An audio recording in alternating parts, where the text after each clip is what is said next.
The night everything changed. The grand ballroom of the Blackthorn mansion fell silent in a way that felt unnatural, almost suffocating. It wasn't the gentle silence that follows the end of music, nor the respectful quiet of guests listening to a speech. This silence felt sharp, heavy, dangerous. The kind of silence that comes just before a storm tears the sky apart. 300 of the most powerful people in Chicago stood frozen under crystal chandeliers that glittered like stars. Politicians, business tycoons, celebrities, crime lords. Every single one of them knew the same truth. Someone's life was about to be ruined. At the center of the room stood Camille Laurent, the fiancée of the most feared mafia boss in the city. She looked flawless as always, elegant black gown, diamond necklace resting on her collarbone, lips painted the color of red wine. Beautiful, perfect, untouchable, and absolutely terrifying. Her cold finger pointed at a trembling waiter. "You're fired," she said softly. She didn't need to raise her voice. Her quiet tone was more frightening than shouting. Everyone knew what happened to people who disappointed Camille Laurent. Staff disappeared. Careers ended overnight. Lives quietly collapsed. The waiter, Henry, looked like a man whose world had just shattered. His hands shook so badly the silver tray he held rattled like loose bones. "Please, miss, it was an accident," he whispered. "I can clean the dress." "You spilled wine on a gown worth $50,000. Her voice cut through the air like glass. "Explain to me why I should allow someone incompetent to work in this house." Henry's knees hit the marble floor before anyone realized what he was doing. "My daughter, she's in the hospital," he said, voice breaking apart. "Leukemia. She needs surgery this month. I need this job. Please. I'm begging you." A wave of discomfort moved through the crowd. Powerful people were used to cruelty. They were not used to desperation this raw. Camille tilted her head slightly as if studying an insect. "Then you should have been more careful." A quiet gasp spread through the room. And then, a calm voice broke the silence. "Ma'am, please let him explain what really happened." Every head turned. Standing near the wall, still holding a tray of empty glasses, was the newest employee in the mansion. A girl no one important had bothered to learn the name of. Evelyn Sinclair. The new maid. She had been working there for exactly 3 days. No one spoke to Camille Laurent in public. No one interrupted her. No one survived doing it. But Evelyn stood there anyway. Back straight. Voice gentle. Eyes respectful but unafraid. The entire ballroom seemed to stop breathing. Camille slowly turned toward her, disbelief melting into fury. "What did you say?" Evelyn swallowed but did not step back. "I saw what happened," she said quietly. "It wasn't his fault." A ripple of shock spread through the guests. No one noticed the tall man standing on the balcony above the ballroom doors. But he had noticed everything. Gabriel Blackthorn had just ended a phone call when the tension below caught his attention. The most powerful mafia boss in Chicago stepped into the ballroom shadows and watched silently. His fiancée humiliating a worker.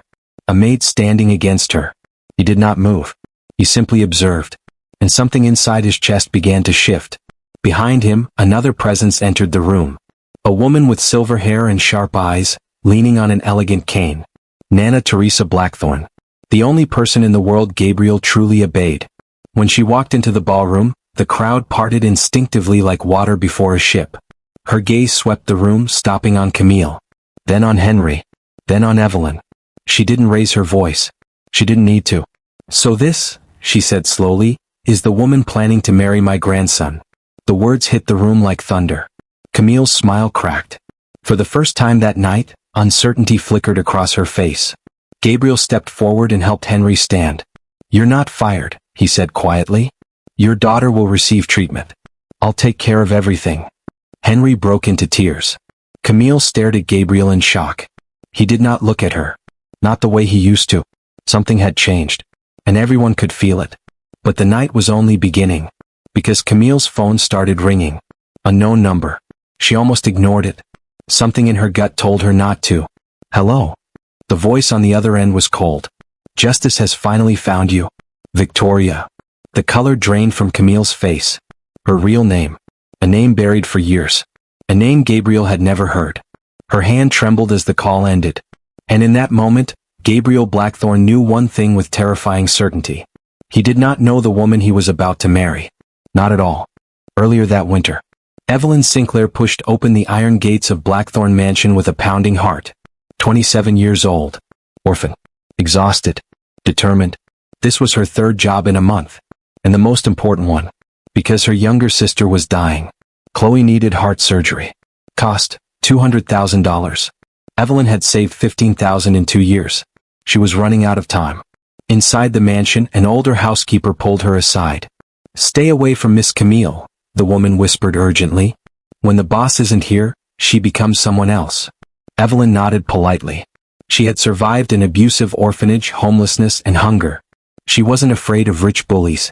She only cared about saving her sister.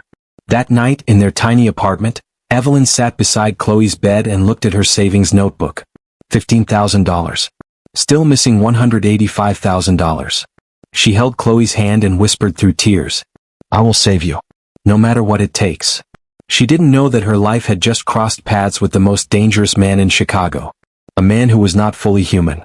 A man whose secret would change everything. Because Gabriel Blackthorne was not only a mafia king. He was the last pureblood vampire ruler of the Blackthorne lineage. And the moment he saw Evelyn stand up for a stranger, something ancient inside him awakened at the Vampire King's test. The ballroom slowly returned to sound, but nothing felt normal anymore.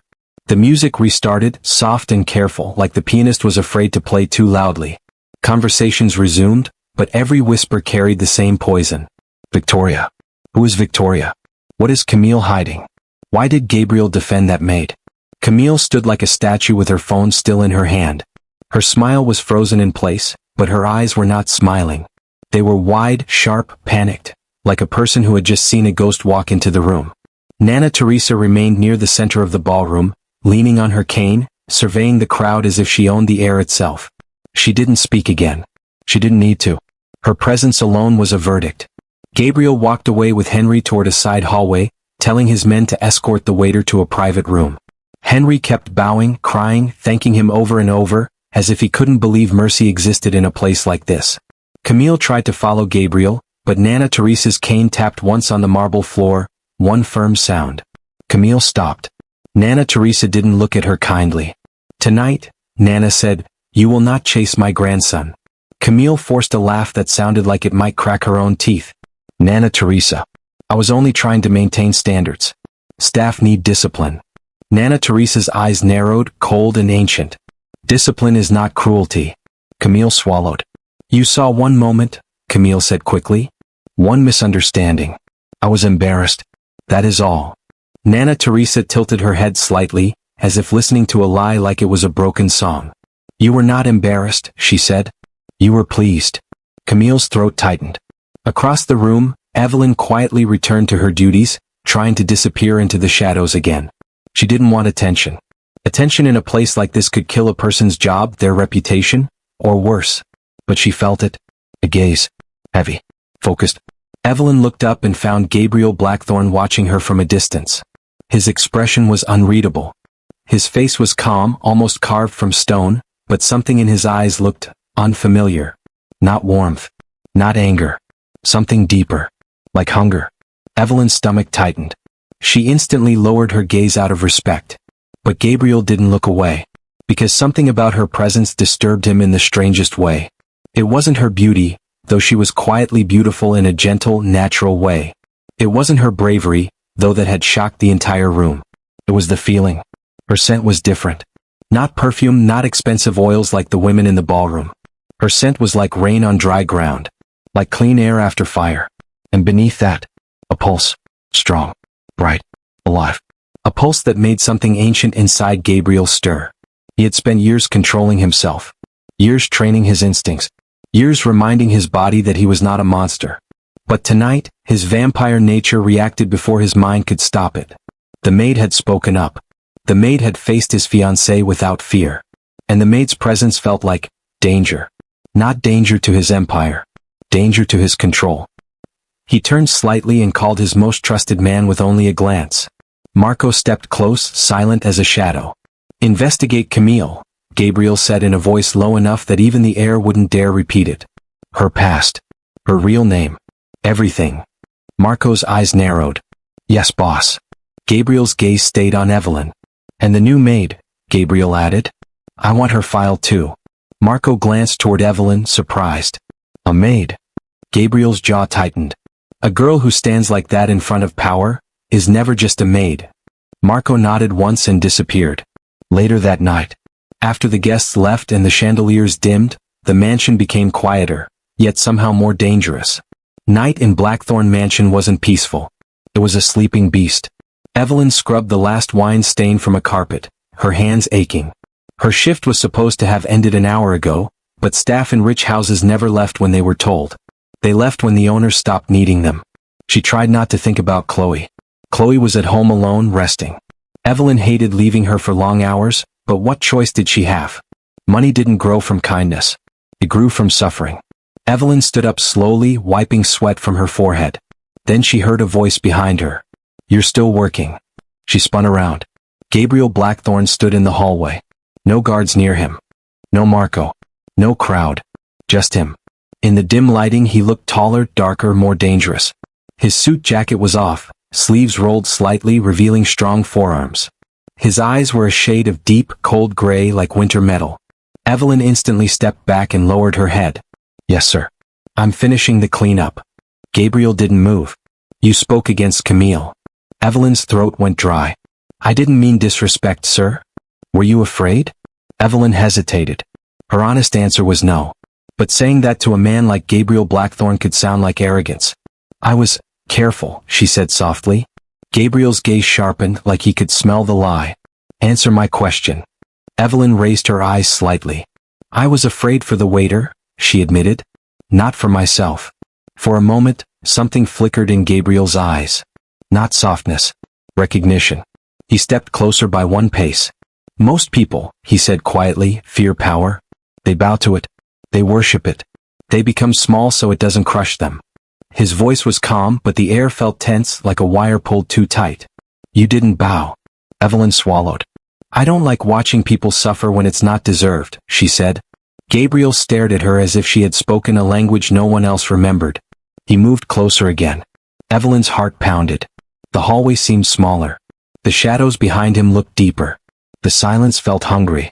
Then Gabriel spoke again, even quieter. "Look at me." Evelyn obeyed.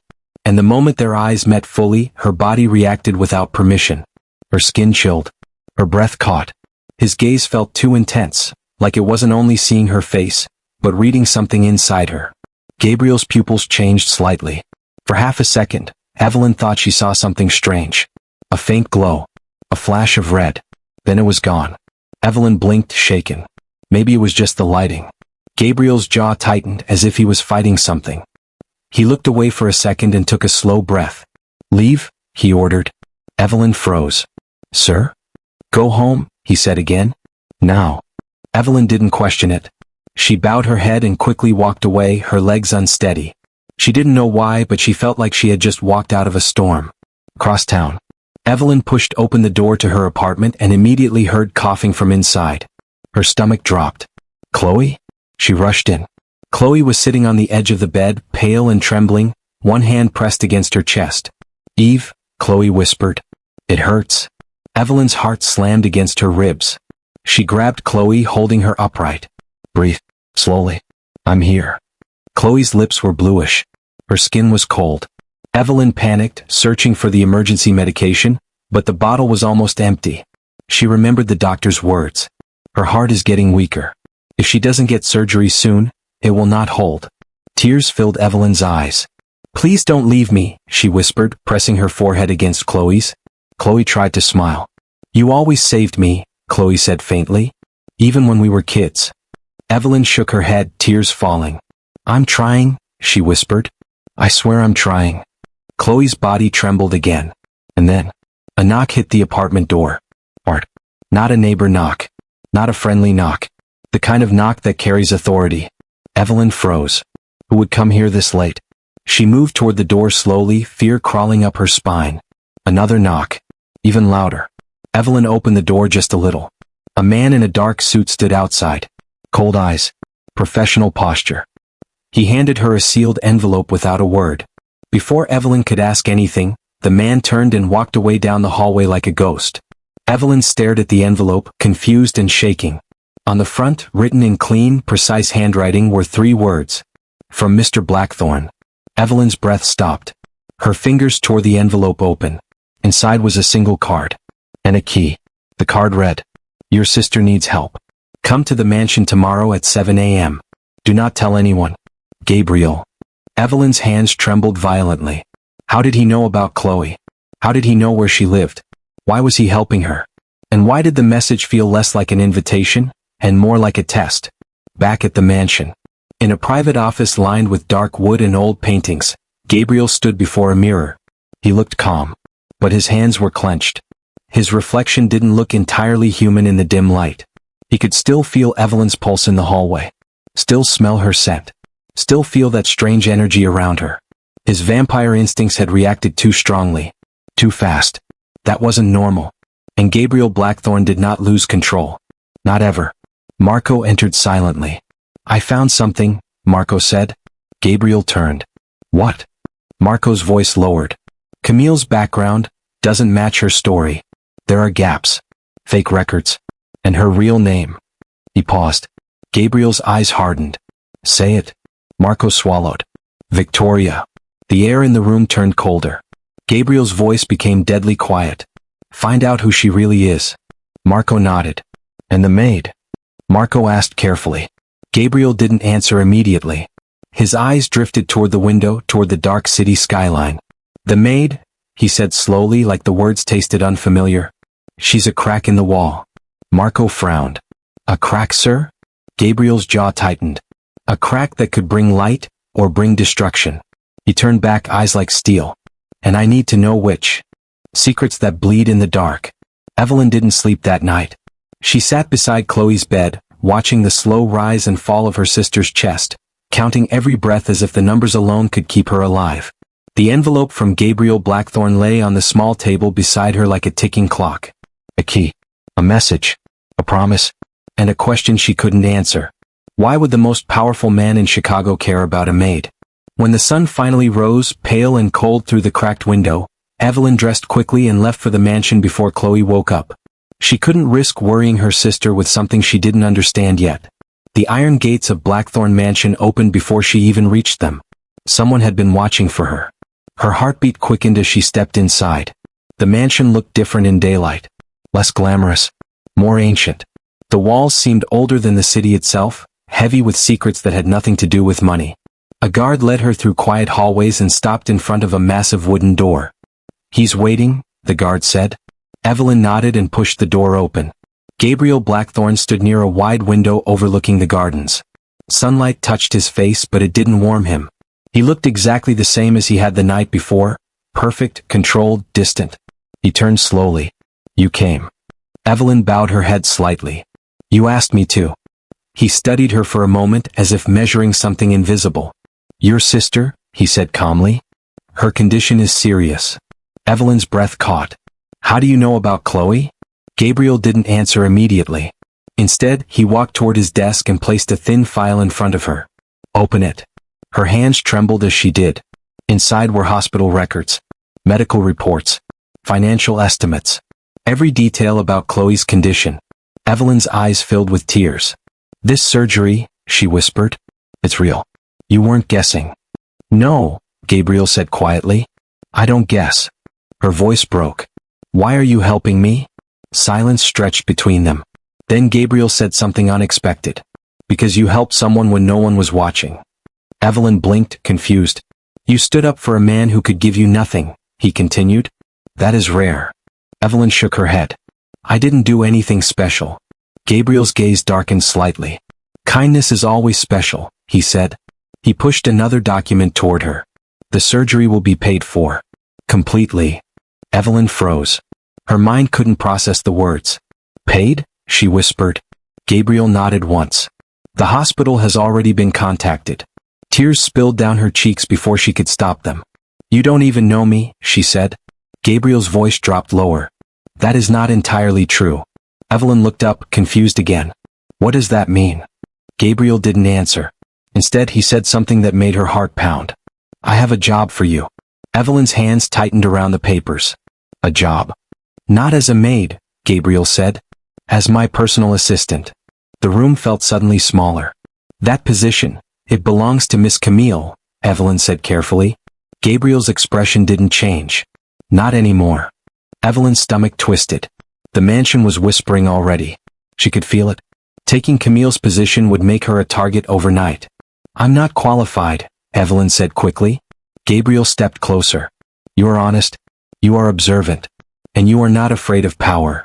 His eyes locked onto hers. "That is the only qualification I require." Evelyn's heart pounded louder than ever. "I don't understand," she whispered. "You will," Gabriel said softly. Meanwhile, Camille Laurent slammed her phone against the marble countertop. The device shattered. She didn't care. "Find him," she snapped at the man standing across from her in the private penthouse she secretly owned downtown. The man nodded nervously. "We're trying, miss?" "Don't call me that name," she shouted. Her chest rose and fell rapidly. "Victoria." The name echoed in her mind like a curse. Her past was clawing its way back. And if Gabriel discovered the truth before she fixed this, everything would collapse. Her entire life had been built on a lie. A lie carefully crafted 5 years ago. A lie soaked in blood. She turned toward the window, gripping the glass so tightly her fingers trembled. "There's no room for mistakes anymore," she whispered. "Because if Gabriel finds out who I really am..." Her reflection stared back at her. Cold, beautiful, terrified. "He won't just leave me. He'll destroy me." Back at the mansion. That evening, Evelyn followed Gabriel through the mansion corridors, trying to memorize everything he explained. Schedules, meetings, contacts, rules. There were so many rules. But the strangest part wasn't the workload. It was Gabriel himself. He never raised his voice, never lost patience, never showed emotion. Yet he always walked half a step closer to her than necessary, as if something inside him refused to let her drift too far away. They stopped outside a large door at the end of a quiet hallway. Gabriel hesitated before opening it. "This room," he said, "is off limits to everyone." The door opened slowly. Inside was a private library filled with ancient books, maps, and paintings older than anything Evelyn had ever seen. The air felt different, colder. He watched her carefully as she stepped inside. Evelyn's eyes widened in wonder. "This place is incredible." Gabriel studied her reaction like a scientist observing an experiment. "You feel it?" he said quietly. Evelyn turned. "Feel what?" He stepped closer, voice barely above a whisper. "The past." A strange chill ran down her spine. "I don't understand." Gabriel stared at her for a long moment. Then he said something that made the room feel suddenly dangerous. "Evelyn, what do you know about vampires?" Her heart skipped a beat. She laughed nervously. "Like movies?" Gabriel didn't smile. His eyes held hers with unsettling intensity. What if they weren't stories? Silence filled the room. Evelyn felt her pulse race. A strange fear mixed with curiosity. And something else she couldn't explain. Gabriel stepped even closer. "Would you run?" he asked softly, "or would you stay?" Evelyn's breath caught in her throat. She didn't know why. But the answer came before she could stop it. "I think I would stay." Gabriel's control almost broke in that moment. Because for the first time in a century, someone had chosen not to fear him. And he realized something terrifying. The maid who walked into his life to save her sister might be the one person capable of destroying his heart. The truth that changed everything. The library fell into silence after Evelyn's answer. "I think I would stay." The words lingered in the air like a fragile promise. Gabriel didn't move. For a long moment he simply watched her, as if trying to understand how someone so ordinary could say something so dangerous with such honesty. Most people ran from darkness. Evelyn stepped closer to it. And that terrified him more than anything. He turned away first. "You should go home," he said quietly. Evelyn hesitated. She wanted to ask more questions. About the library. About the strange tension in the air. About the way his eyes had darkened when he spoke about vampires. But she remembered Chloe. Chloe always came first. She nodded and left. Gabriel remained alone in the library long after the door closed. His reflection stared back from the tall window. A vampire king who had ruled for centuries. A man who never lost control. Until now. Because for the first time in decades, he was afraid. Not of enemies. Not of betrayal. But of caring. The storm arrives. The next evening, the mansion erupted into chaos. Camille returned without warning. She walked through the front doors like a queen reclaiming her throne. Perfect posture. Perfect smile. Perfect rage burning behind her eyes. Every employee felt the shift immediately. The temperature dropped. Whispers died. Fear returned. Camille stopped in the grand hall and looked around slowly. Then she saw Evelyn, standing beside Gabriel, holding a folder, speaking quietly with him. Camille's world tilted. Her nails dug into her palm until blood nearly surfaced. Gabriel noticed her seconds later. The air between them turned to ice. "We need to talk," Camille said sweetly. "No," Gabriel replied calmly. "We don't." The word hit harder than a slap. Camille laughed softly, but her eyes burned. "You replaced me with a maid? She is my assistant." Camille's gaze shifted to Evelyn. Cold, sharp, deadly. Evelyn felt it like a blade against her throat. "I see," Camille whispered. "So this is what loyalty looks like now." Gabriel stepped slightly closer to Evelyn. The movement was small, but it meant everything. Camille noticed, and something inside her snapped. "You don't even know who she is?" Camille hissed. Gabriel's voice turned deadly quiet. "And I don't know who you are either." "Victoria." The name echoed through the hall like thunder. Every servant froze. Camille's face went pale. For the first time her mask shattered completely. "You investigated me," she whispered. "I'm still investigating," Gabriel replied. Silence fell. Heavy. Final.